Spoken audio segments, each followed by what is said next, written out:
자, 그 다음으로 저희가 이제 배울 게 뭐냐? 바로 이 룰스, 스킬스, 훅스, 에이전트인데요.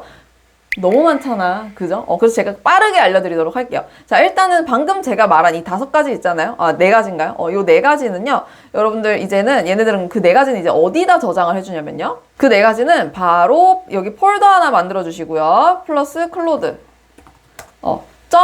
점 찍고 클로드라고 만들어주시면 이 폴더 안에서 이제 모든 게 생성이 됩니다. 그래서 이 폴더 안에서 뭔가 이제 스킬수도 만들 수가 있고요. 아까 말씀드린 이 폴더 안에 훅스도 만들 수 있고요. 이런 식으로 여러분들이 이제 쭉 만들어 나가시면 되는데요. 자, 그러면 제가 하나하나씩 설명을 드리도록 하겠습니다. 자, 이 룰스는 뭐냐면요. 말 그대로 기준이에요. 규칙이에요. 우리가 코드 쓸 때에 이 프로젝트 만들 때에 필요한 규칙 있잖아요. 그 규칙 여기다 그냥 써주시면 됩니다. 그래서 뭔가 코드를 쓰기 전에 반드시 따라야 하는 규칙이라고 보시면 됩니다. 그래서 클로드 코드는요, 모든 작업을 할 때 이 규칙을 항상 참조를 하게 됩니다. 예를 들어서 제가, 야, 코드 짤 때에 나 코드 하나도 못 알아듣겠으니까 한국어로 좀 설명 좀 옆에 써놓을래? 그러면은 이 친구가 그 룰을 따라서 설명을 쫙 써둔다, 이 말입니다. 그래서 룰이라는 파일은요, 사실 뭐 굉장히 뭐 자주 필요한 내용은 아니고요. 여러분들이 어떤 큰 프로젝트를 하신다 그러면은 여러분 점점 선호도가 생길 거 아니에요. 이 프로젝트 AI와 함께 일을 하면서 야, 너 코드 그딴 식으로 짤래? 이런 식으로 선호도가 생기잖아요. 그죠? 그래서 그 선호도 같은 거를 이제 저장을 해두기 굉장히 좋습니다. 예를 들어서 내 프로젝트는 뭐 타입스크립트로 짠다. 그러면은 뭐 타입스크립트 어떻게 써야 되는지 뭐 그런 거 룰 같은 거 써두실 수도 있고 뭐 Git 워크플로우 어떤 워크플로우를 따라야 되는지 그런 거에 대해서도 룰을 정해 두실 수도 있고 이런 식으로. 그래서 클로드 슬래시 룰스 안에다가 넣어주시면 됩니다. 그래서 제가 뭐 간단하게 룰 하나를 만들어 볼게요. 코드 생성 시 반드시 한국어로 초등학생도 이해할 수 있게 쉽게 설명하는 규칙을 만들어줘. 이런 식으로. 자, 이런 식으로 나왔는데요. 현재 rules라는 폴더가 생겼죠.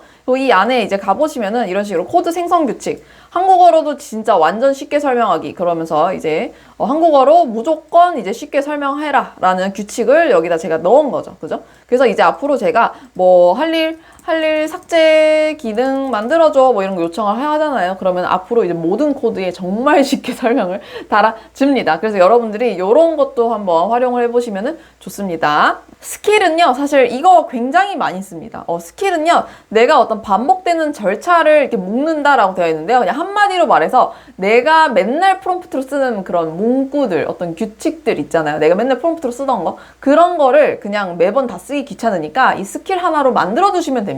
할 일 수정하기 기능을 만들어줘 라고 하는데 저는 할 일 수정하기 전에 할 일 수정하는 거 이게 화면 UI 어떻게 만들지 항상 계획하고 할 일 수정하기에 어떤 API 규칙 뭐 만드는지 그리고 할 일 수정하기에 뭐 어떤 기능 개발하고 그리고 할 일 수정하기를 이제 리뷰를 하고 테스트를 하고 이 과정을 매번 한다고 합시다. 그러면은 제가 이걸 매번 프롬프트에다 쓰겠죠. 야, 할 일 수정하기에 대해서 웹사이트 디자인을 만들어줘. 그러면은 이 친구가 디자인을 먼저 만들어주고 그 다음에 야, 할 일 수정하기에 대한 그 설계를 해줘. 그러면은 그 기능 설계를 또 따로 해주고 이거를 매번 제가 프롬프트로 치잖아요. 그죠? 나 이게 싫다 이거야. 그래서 그거를 그냥 제가 선호하는 그 과정 있잖아요. 아니면 내가 가장 많이 쓰는 프롬프트 문구들 있잖아요. 그거를 그냥 저장해 두시면 됩니다. 그게 끝이에요. 그래서 이런 식으로 여러분들이 스킬을 하나 만들어 두시면요. 슬래시 스킬 스킬 이름하고 내가 이제 이거 실행시키고 싶다. 어떤 명령어 이렇게 딱 실행시키면은 요 스킬이 실행이 됩니다. 그래서 이게 굉장히 유용하고요. 그래서 rules와 스킬의 차이가 뭐냐면요. rules는 어떻게 보면은 좀 이제 언제나 항상 코드를 만들 때에 이제 참고가 되는 거라고 보시면 되고요. 그리고 스킬은요, 내가 호출할 때만 이게 적용이 되는 거라고 좀 생각을 하시면 좋을 것 같습니다. 물론 스킬도 이제 매번 적용이 되는 케이스도 있어요. 여러분들이 이거는 매번 적용해라고 명령을 하면은. 근데 어쨌든 스킬의 기본 기조는 여러분들이 쓰고 싶을 때 불러서 쓸 수 있는 툴이라고 생각을 하시면 됩니다. 어떤 도구에 관한 개념이라고 보시면 돼요. 스킬 예시 같은 거 보시면은 뭔가 내가 GitHub 커밋할 때 스킬을 내가 GitHub 커밋할 때 그 쓰는 규칙이 있을 거 아니에요. 그 규칙을 스킬로 만들어 줄 수도 있고요. 내가 PR을 만들 때에 쓰는 스킬이 있다. 그러면 PR 관련해서 스킬 이렇게 만들 수도 있고요.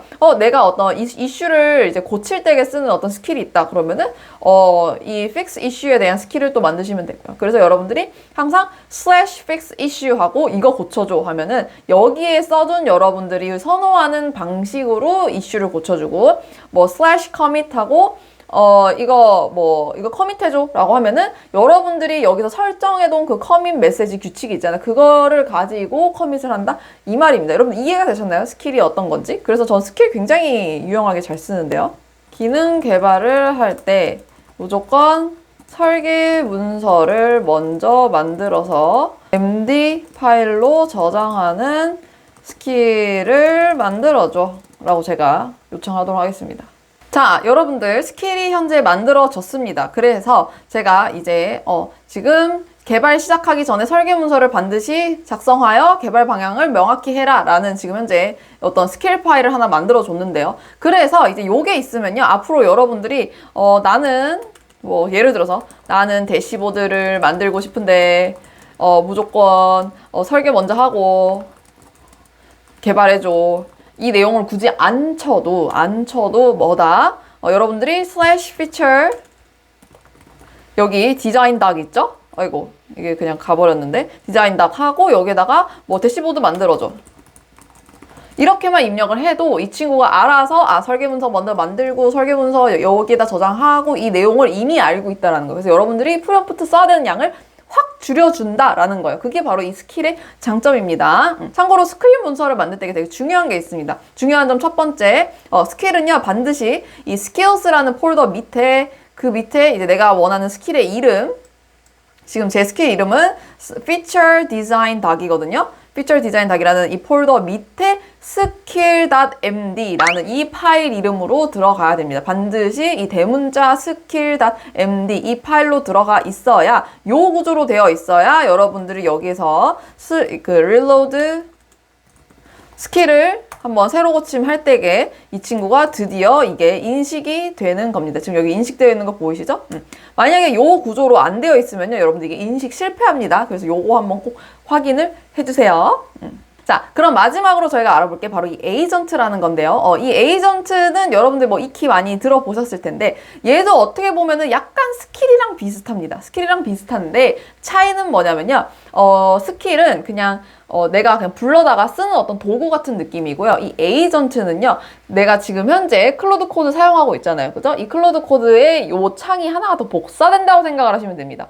그래서 여기에서 이제 아예 새로운 컨텍스트, 새로운 윈도우로 작업을 진행을 하게 됩니다. 그래서 이렇게 에이전트가 있으면 뭐가 좋냐면요. 여러 개를 돌릴 수 있잖아. 여러 개를 동시에 작업할 수 있잖아. 그죠? 그리고 심지어 에이전트끼리는 서로 대화도 가능하거든요. 서로 호출도 가능하고. 그렇기 때문에 이렇게 에이전트를 만들어 두시면은 여러 개의 작업을 이제 좀 더 역할 분리된 전문가로서 두고 작업을 할 수 있습니다. 그래서 얘한테는 프론트엔드 개발만 시키고 얘한테는 뭐 백엔드 개발만 시키고 얘한테는 디자인만 시키고 얘한테는 테스트만 시키고 이런 거를 여러 개를 만들어 줄 수 있다. 이 말입니다. 그게 바로 스킬이랑 차이예요. 그래서 저장 위치는 어디다 저장을 하냐? 에이전트는 여기 아까 .클로드 밑에 에이전트스라는 폴더 밑에 저장을 해주시면 됩니다. 그래서 이제 스킬과 에이전트 차이점 제가 이제 요거 하나 스킬은 뭐다? 모든 게 메인에 누적이 되고 이제 에이전트는요 뭐다? 이제 메인은 깨끗하게 유지가 되고 이제 별도의 인스턴스들이 뜬다라는 거죠. 그래서 요 명령어를 통해서 여러분들이 만드실 수가 있습니다. 그래서 뭐 예를 들어서 사실 에이전트 같은 경우에는 여러분들 직접 만드셔도 되고요. 다양한 이미 만들어진 에이전트들 가져와서 쓰시면 됩니다. 만들어진 에이전트들 내가 가서 쓰고 싶다 하시면은 제 하네스 엔지니어링 강의 참고하시면 됩니다. 거기 보시면은 여러분들이 얼마나 쉽게 남의 에이전트들 가져와서 쓸 수 있는지 제가 써놨습니다.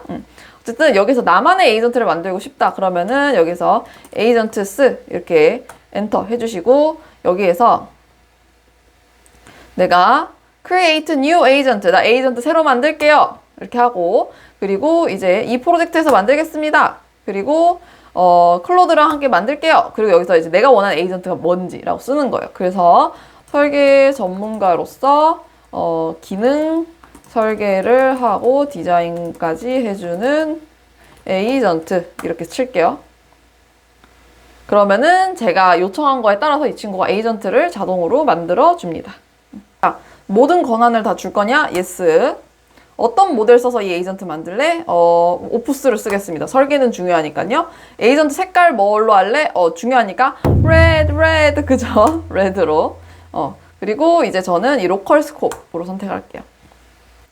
자, 그래서 여기 보시면요. 이제 에이전트스 폴더에 들어가면은 여기에 Feature Design Planner라는 게 현재 나와 있습니다. 굉장히 긴데 여기 보시면은 당신은 기능 설계와 UI, UX 디자인을 함께 다루는 전문 설계가 아키텍터이다. 이렇게 완전 가스라이팅 제대로 해놨죠. 그죠? 그리고 이제 항상 한국어로 설명하고 초등학생도 이해할 수 있게 쉽게 설명해라 라고 이렇게 에이전트를 만들어놨죠. 그래서 이 친구가 어떤 작업을 이제 하게 될지 이렇게 딱 써놨습니다. 그래서 여러분들이 이제 이 친구를 통해서 이제 전문적인 UI, UX 설계가 가능하다 이 말입니다. 그래서 뭐 여러분들이 이제 어떤 식으로 쓰면 되느냐, 어떻게 쓰면 좋을까요? 여러분들이 뭔가 새 기능을 만들고 싶을 때게 그냥 뭐 예를 들어서 할 일에 마감 기능 넣고 싶어. 뭐 어떻게 설계할까? 뭐 또는 뭐 디자인해줘. 이런 식으로 정리해줘. 이런 식으로 이런 식의 멘트를 넣으면은 알아서 지금 디자인을 만들어준다라는 거예요. 그래서 우리가 뭐 슬래시 스킬 이렇게 뭔가 부를 필요 없이 그냥 여기에서 나 마감일 기능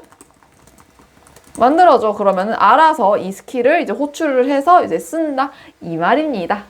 내가 이런 걸 준비하는 과정에 있어서 내가 바이브 코딩이 필요하다. 내가 어떤 거를 구현하는 능력이 필요하다 하시면요. 또 제 바이브 코딩 스터디도 있고 강의도 있거든요. 그래서 많은 관심 부탁드리고요. 이번 시간 좀 유용하셨나요? 어쨌든 여러분들 답답함이 조금이라도 해소가 됐으면 좋겠습니다. 자, 그럼 좀 다음 시간에 더 유용한 콘텐츠로 찾아올게요. 여러분들 안녕!